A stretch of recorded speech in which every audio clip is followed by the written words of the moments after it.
بسم اللہ الرحمن الرحیم قل هل ننبئکم بالاخسرین اعمالا۔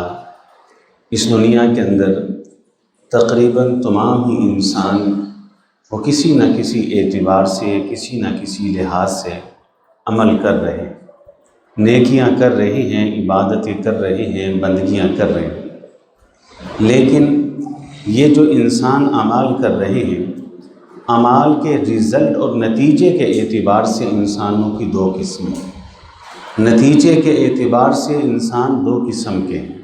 اللہ رب العزت بھی کلام اللہ کے اندر یہ بات ارشاد فرماتے ہیں کہ ان سعیکم لشتی، تمہاری محنتیں، تمہاری کوششیں تو موجود ہیں لیکن لشتی مختلف ہیں۔ نتیجے کے اعتبار سے دو قسم کے افراد کون سے ہیں؟ ایک قسم تو وہ ہے کہ جن کو ان کے اعمال کے، ان کے افعال کا نتیجہ کے اعتبار سے اجر ملنا تو بہت دور کے بعد اللہ تعالیٰ ان کے سارے اعمال کو تباہ و برباد کر دیں گے۔ اور یہ وہ قسم ہے کہ جن کی محنتیں، جن کی کوششیں، جن کی عبادتیں، جن کی ریاضتیں، جن کی محنتیں اللہ کی اتاری ہوئی شریعت سے بھٹک گئیں۔ اور دوسرا گروہ وہ ہے کہ جن کو ان کے اعمال اور ان کی نیکیوں کا اجر و ثواب ان کی نیکیوں کے برابر نہیں بلکہ کئی گنا اللہ تعالیٰ بڑھا چڑھا کے عطا فرمائیں گے۔ مزہ تو تب ہے کہ انسان جب محنت کرے، کوشش کرے، نتیجے کے اعتبار سے دونوں برابر ہوں۔ جب نتیجہ دونوں کا مختلف ہے تو اس کا مطلب یہی ہے کہ ایک خسارے کے اندر ہے، دوسرا نقصان کے اندر ہے۔ احد کے میدان کے اندر ابو سفیان جو لشکر کفار کے سپہ سالار تھے، انہوں نے مسلمانوں سے مخاطب ہو کر چند باتیں کہیں۔ ان میں سے ایک بات جو صحیح بخاری کے اندر موجود ہے، ابو سفیان نے کہا تھا، اے مسلمانوں، آج ہم نے تم سے بدر کا بدلہ لے لیا ہے۔ بدر میں تم نے ہمارے 70 مارے، احد میں ہم نے تمہارے مار دیے، معاملہ برابر ہو گیا۔ حضرت عمر رضی اللہ تعالی عنہ نے اس موقع کے اوپر جو جواب دیا وہ کمال کا جواب تھا۔ حضرت عمر نے کہا رضی اللہ تعالیٰ عنہ، مقابلہ برابر کیسے ہے؟ مقابلہ برابر کیسے ہے؟ تم نے بدلہ کیسے لے لیا؟ تم غور تو کرو، جتنے بدر کے اندر ہم نے تمہارے مارے وہ مردار ہو کر جہنم کے اندر گئے، اور آج احد کے میدان کے اندر جتنے تم نے ہمارے مارے وہ سارے کے سارے شہید ہو کر جنت کے مالک اور وارث بن گئے۔ برابری تو تب ہو جب نتیجے کے اعتبار سے دونوں یکساں ہوں، جب رزلٹ کے اعتبار سے دونوں یکساں ہوں۔ جب رزلٹ ایک جیسا نہیں تو پھر برابری نہیں۔ مطلب یہ کہ ہم ہر حال کے اندر کامیاب اور کامران ہیں اور تم ہر حال کے اندر ناکام اور نامراد ہو۔ تو نتیجے کے اعتبار سے لوگ دو قسم کے ہیں، ایک وہ کہ جن کو ان کے اعمال کا بدلہ ملنا تو بہت دور کے بعد اللہ ان کے اعمال کو تباہ و برباد کر دیں گے۔ آپ ہر خطبہ، ہر نماز جمعہ کے اندر اس سورہ مبارکہ کی تلاوت سنتے ہوں گے، هل اتاک حدیث الغاشیہ وجوہ یومئذ خاشعہ عاملۃ ناصبہ تصلی نارا حامیہ۔ ان آیات کا ترجمہ کیا ہے؟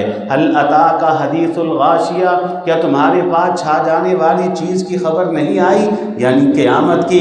عاملۃ ناصبہ خاشعۃ، بہت سارے چہرے، وجوہ یومئذ خاشعہ، اس دن بڑے چہرے ایسے ہوں گے جو ذلت کی وجہ سے جھکے ہوئے ہوں گے۔ کیوں جھکے ہوئے ہوں گے؟ کیا ان کے پاس عبادت نہ ہوگی، ان کے پاس ریاضت نہ ہوگی، ان کے پاس محنت نہ ہوگی، ان کے پاس کوشش نہ ہوگی، ان کے پاس اعمال نہ ہوں گے، ان کے پاس افعال نہ ہوں گے؟ نہ عاملۃ ناصبہ، اعمال بھی ہوں گے، عبادتیں بھی ہوں گی، ریاضتیں بھی ہوں گی، محنتیں بھی ہوں گی، کوششیں بھی ہوں گی۔ عاملۃ ناصبہ، عبادت اتنی ہوگی کہ محنت کر کر کے تھکے ہوں گے، رکوع کر کر کے ان کی کمریں تھک چکی ہوں گی، سجدے کر کر کے ان کی پیٹھیں تھک چکی ہوں گی، ذکر کر کر کے ان کی زبانیں تھک چکی ہوں گی، لیکن تصلی نارا حامیہ، نتیجہ کیا ہے؟ جائیں گے جہنم میں۔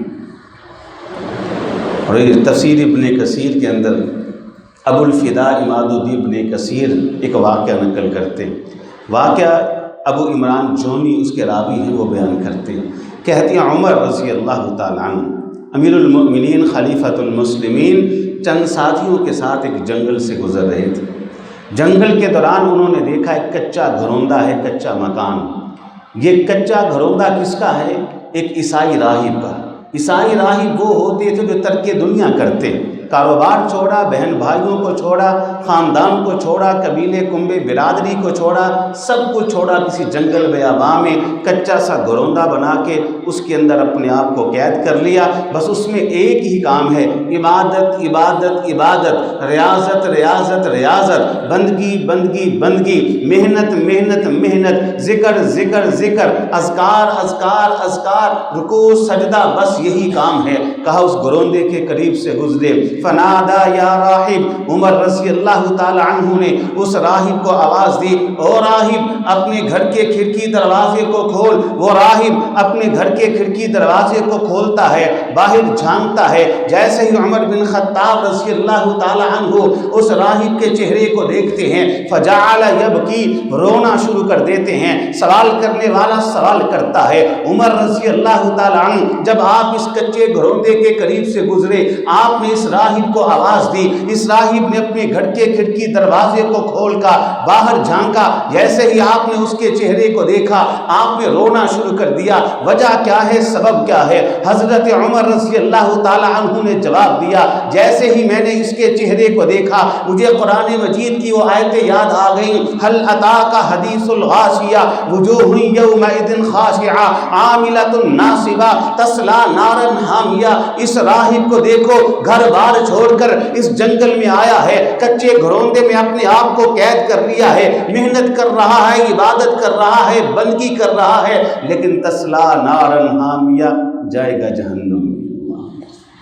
کیوں؟ اس کی عبادت اللہ کے حکم کے مطابق نہیں ہے، کیوں اس کی بندگی اللہ کے حکم کے مطابق نہیں ہے، کیوں اس کی محنت اللہ کے حکم کے مطابق نہیں ہے۔ حضرات محنت سب کرتے ہیں، عبادت سب کرتے ہیں، ریاضت سب کرتے ہیں، عمل سب کرتے ہیں، لیکن نتیجے کے اعتبار سے انسان دو قسم کے ہیں، ایک وہ کہ جن کو ان کے اعمال کا اجر و ثواب ان کی محنت کے مطابق نہیں بلکہ کئی گنا بڑھا چڑھا کے اللہ عطا فرمائیں گے۔ یہ وہ گروہ ہے کہ جس نے جو بھی عمل کیا اللہ کے حکم کے مطابق کیا، جس نے جو بھی عبادت کی اللہ کی شریعت کے مطابق کی، جس نے جو بھی نیکی کی اللہ کے امر کے مطابق کی۔ اور دوسرا گروہ وہ ہے کہ جن کو ان کے اعمال کا اجر و ثواب ملنا تو بہت دور کی بات ہے، اللہ تعالیٰ ان کی ساری نیکیوں کو تباہ و برباد کر کے انہیں جہنم کا ایندھن بنا دیں گے۔ یہ گروہ وہ ہے کہ جنہوں نے جو بھی عمل کیا اپنی آراء کے مطابق عمل کیا، اپنی عقل کے مطابق عمل کیا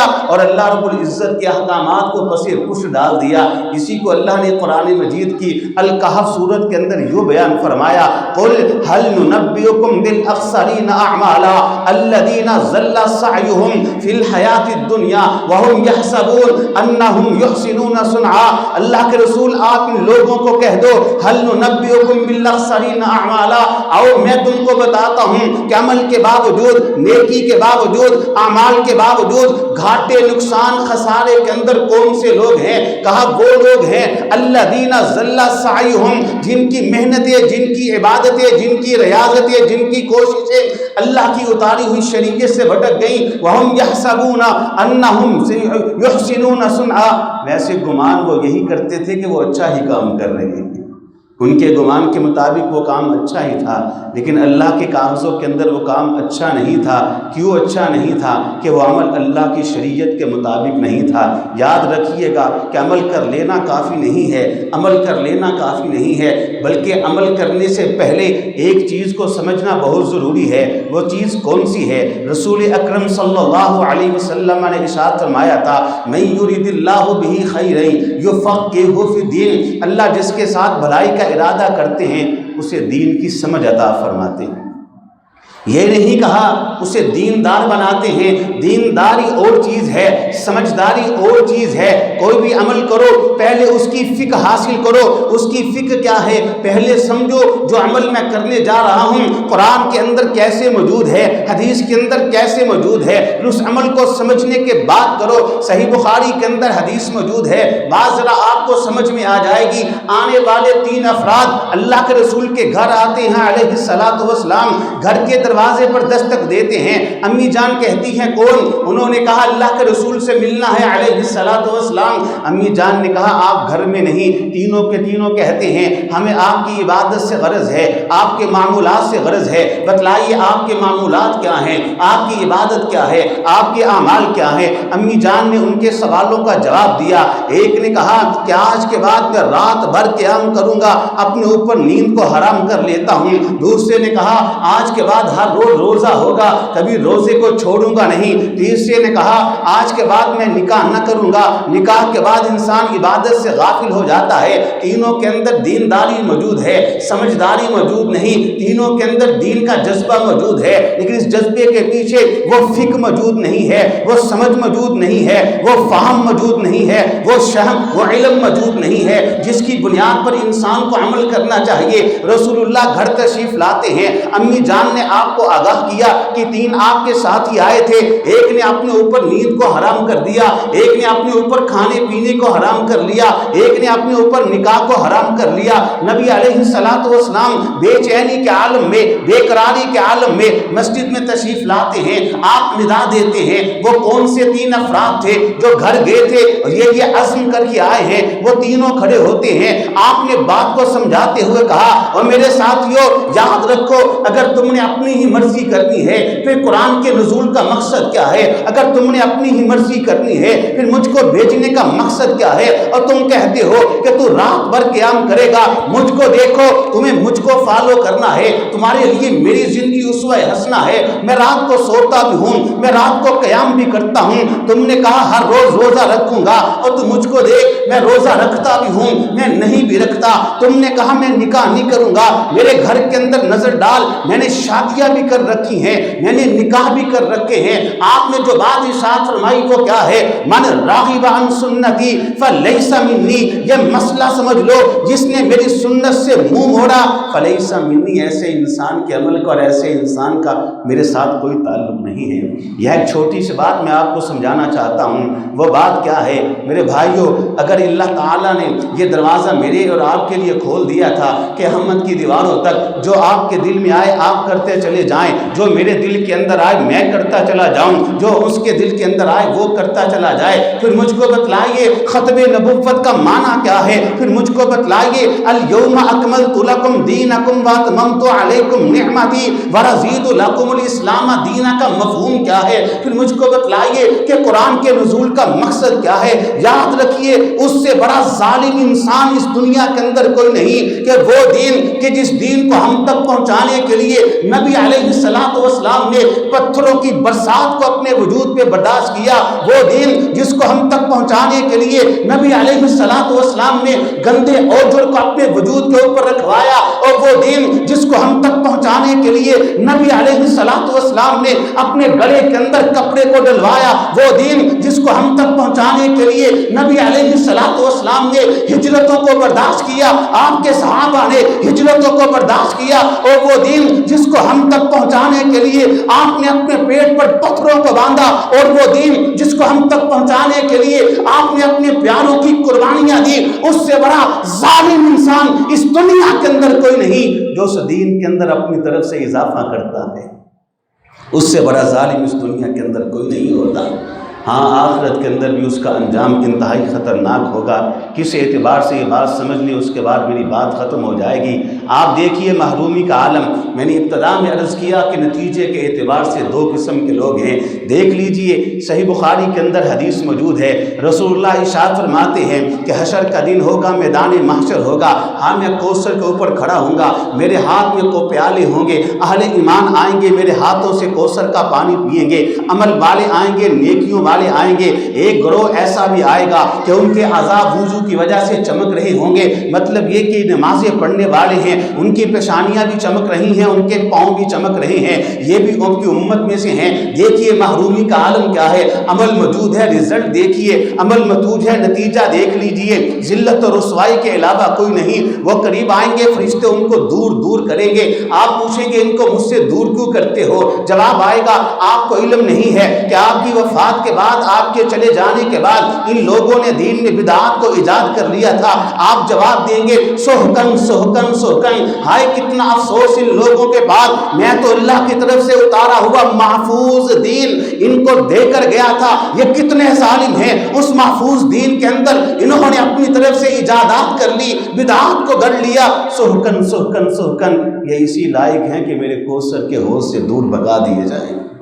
نتیجہ دیکھ لیجیے، رزلٹ دیکھ لیجیے۔ تو عمل تو سبھی کر رہے ہیں، نیکیاں تو سبھی کر رہے ہیں اپنے گمان کے مطابق، رزلٹ کے اعتبار سے لوگوں کی دو قسمیں ہیں۔ ایک قسم وہ ہے کہ جن کو اتنا اجر ملے گا کہ وہ کہیں گے ہمارا عمل تو اتنا نہیں تھا جتنا اللہ نے اجر سے ہم کو نواز دیا، رزلٹ کیوں اتنا اچھا ہے کہ ان کا عمل اللہ کی شریعت کے مطابق ہے۔ دوسرا گروہ وہ ہے اجر ملنا تو بہت دور کی بات ہے، دھتکار دیے جائیں گے، راندہ درگاہ قرار دے دیے جائیں گے اور جہنم کے اندر پھینک دیے جائیں گے۔ کیوں پھینک دیے جائیں گے؟ کہ ان کے اعمال کے اندر، ان کی عبادتوں کے اندر اتباع کا حسن موجود نہیں ہے، اطاعت کا رنگ موجود نہیں ہے۔ تو اللہ سے اس دعا کے ساتھ اپنی بات کو ختم اور مکمل کرتا ہوں کہ مالک تیرے اس گنہگار بندے نے جتنی باتیں بھی کی ہیں وہ آپ کی توفیق اور آپ کی مدد سے کی، اس میں جو حق اور سچ ہے سمجھ کے عمل کی توفیق عطا فرما، اور جو غلطی اور کوتاہی ہے درگزر کرتے ہوئے اصلاح کی توفیق عطا فرما۔ وآخر دعوانا الحمد للہ رب العالمین۔